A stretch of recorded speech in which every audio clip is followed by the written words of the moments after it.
Prezentarea în adresa Serviciului Fiscal de Stat a informației despre împrumuturile contractate rambursate. De fapt, este vorba despre estimarea veniturilor persoanelor fizice.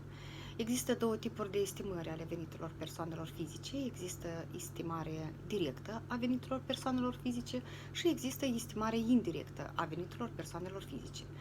Estimarea directă a veniturilor persoanelor fizice are loc prin depunerea declarației de către persoana fizică. Estimarea indirectă a veniturilor persoanelor fizice are loc prin analiza situației fiscale a persoanelor fizice, utilizând informații și din alte surse decât dările de seamă depuse de către aceste persoane fizice. Pentru colectarea informației despre persoanele fizice, pentru aplicarea metodei indirecte de estimare a veniturilor, legiuitorul a stabilit articolul 226.11 din Cod Fiscal sursele de informare. Și iată, una din sursele de informare este prezentarea în adresa Serviciului Fiscal de Stat a informației despre împrumuturile contractate rambursate. Prima perioadă pentru care persoanele care desfășoară activitatea de întreprinzător prezintă informația privind împrumuturile contractate rambursate de la persoanele fizice Serviciului Fiscal de Stat se începe cu anul 2018.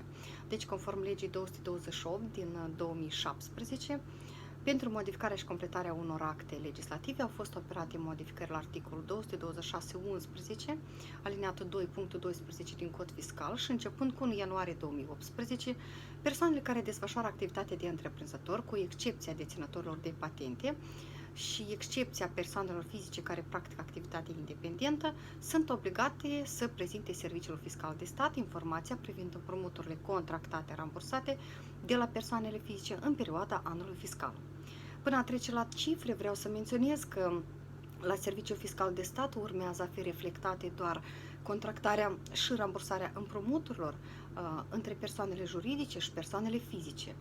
Deci, împrumutul acordat de o persoană juridică în adresa unei alte persoane juridice nu urmează să fie declarat la Serviciul Fiscal de Stat, indiferent de sumă.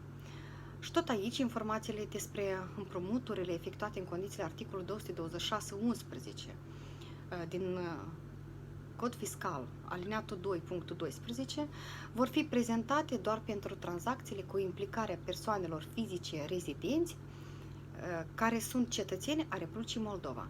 Aceleași operațiuni cu implicarea nerezidenților nu vor fi raportate. Ce conțin aceste informații? Informațiile vor conține date despre contractarea, rambursarea împrumuturilor pe parcursul unui an fiscal, reflectate în contabilitatea financiară a întreprinderii, ce depășesc cumulativ suma de 200.000 lei, articolul 226.11, alineatul 5, litera I din Cod Fiscal. Și aici e important cum se va determina suma cumulativă de 200.000 lei în scopul aprecierii obligațiunii de raportare a acestor împrumuturi. Plafonul de 200.000 lei se aplică separat pentru contractare și separat pentru rambursare. Deci, obligațiunea de raportare a împrumuturilor apare în cazul în care, în contabilitatea întreprinderii pe parcursul unui an fiscal, se înregistrează intrări de sume de către persoanele fizice, persoanelor juridice, ce depășesc suma cumulativă de 200.000 lei și ieșiri de împrumuturi de la agentul economic către persoanele fizice în sumă ce depășesc cumulativ de 200.000 lei. Deci, plafonul de 200.000 lei se aplică separat împrumuturilor și separat rambursărilor în procesul de furnizare a informației. Temei explicația Comisiei Parlamentare din 14 ianuarie 2020. Tot aici, conform Ordinului 427/2018 cu privire la stabilirea modului, structurii și termenul de prezentare a informației de către subiecții nominalizați în articolul 226.11 și 92 din Cod Fiscal, informația dată se prezintă conform anexei numărul 11 la prezentul ordin. Informația se prezintă pentru fiecare operațiune de contractare, rambursare a împrumuturilor în parte, cu indicarea datei operațiunii și modalitatea de contractare, rambursare. Iată, eu stau în față cu anexa numărul 11 la Ordinul Serviciului Fiscal 427 și succint vreau să o descriu. În coloana 1 se indică numărul curent a înscrierii, în coloana 2 se indică IDNP-ul persoanei fizice care a acordat împrumut persoanei juridice, în coloana 3 prenumele persoanei fizice care a acordat împrumut agentului economic, în coloana 4 se indică soldul inițial al împrumutului, dacă el este. Și dacă el este concomitent în coloana 9, codul operațiunii, se indică codul 0. În coloana 5 se indică suma împrumutului rambursat de către agentul economic persoanei fizice pentru fiecare operațiune în parte. În coloana 6 se indică suma împrumutului acordat de către persoana fizică agentului economic pentru fiecare operațiune în parte. Soldul final se indică soldul final al împrumutului la data de 31 decembrie. Coloana 8 se indică data operațiunii de intrare-ieșire a mijloacelor bănești, iar în coloana 9 se indică codul operațiunii de intrare-ieșire a mijloacelor bănești, după cum urmează: soldul inițial 0, numerar 1, transfer 2, cesiune 3 și 4 altele. Și ultima coloană, coloana 10, se indică altă informație după necesitate. Aici o notă la anexa numărul 11, în coloana 9. Având în vedere că reflectarea contractării rambursărilor împrumuturilor în contabilitatea întreprinderii poate fi efectuată inclusiv și prin alte modalități decât cele numerar, transfer, cesiune, operațiunile de tipul aport la capitalul social, iertarea datorii, anularea conform termenului de prescripție, ele vor fi operate cu codul 4, altele.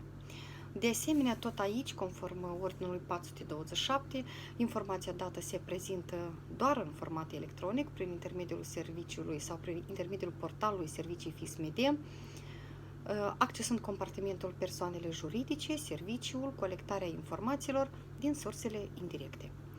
Prima boxă acolo este e-cerere, e-factură, contul curent, a doua boxă declarație electronică și a treia boxă este colectarea informațiilor din sursele indirecte. Termenul de prezentare a acestei informații este data de 25 februarie anului următor, anului de gestiune. Deci data de 25 februarie este data limită de prezentare a informației către Serviciul Fiscal de Stat despre contractarea, rambursarea împrumuturilor de la persoane fizice pentru anul 2019. De menționat, în cazul în care nu au fost contractate, rambursate împrumuturi pe parcursul anului fiscal de raportare în sumă ce depășește cumulativ 200.000 lei pe o persoană fizică, dar soldul inițial la începutul perioadei de gestiune depășește 200.000 lei, obligațiunea de raportare nu apare. Și în final, sancțiunile.